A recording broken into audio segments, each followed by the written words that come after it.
খেয়াল করবেন, জিনিসটা একটু বোঝার চেষ্টা করবেন।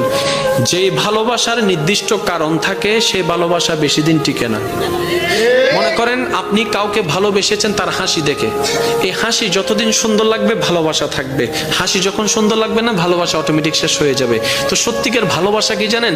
যে ভালোবাসার কোনো নির্দিষ্ট কারণ থাকে না, যে ভালোবাসা অন্তর থেকে হয়ে যায়, অনুভব থেকে হয়ে যায়, নির্দিষ্ট কারণ খুঁজে পাবেন না, না আপনার হাসি দেখে হয়েছে, না আপনার চোখ দেখে হয়েছে, না আপনার ব্যবহার দেখে হয়েছে, কোনো কারণ ছাড়া আপনি অটোমেটিক আপনার অন্তরে ফিল চলে আসলো, আপনি ভালোবাসা শুরু করলেন, যেটা আপনি দেখেন নাই, না দেখে ভালোবাসা শুরু করেছেন। দেখবেন এই ভালোবাসা কখনো শেষ হবে না। মনে রাখবেন এটা রহমানের দরবার থেকে স্বামীর অন্তরে স্ত্রী, স্ত্রীর জন্য স্বামীর জন্য আসা ভালোবাসা। কেমন ভালোবাসা? এই ভালোবাসা কখনো ডিভোর্স আনবে না, কারণ সে সারা জীবন কেটে যাবে কেন ভালোবাসি কেন ভালোবাসি এই কারণ খুঁজতে খুঁজতে জীবনেই চলে যাবে, জীবনেই শেষ হয়ে যাবে, ডিভোর্স হওয়ার কোনো সম্ভাবনা আর থাকবে না। বলেন না সুবহান।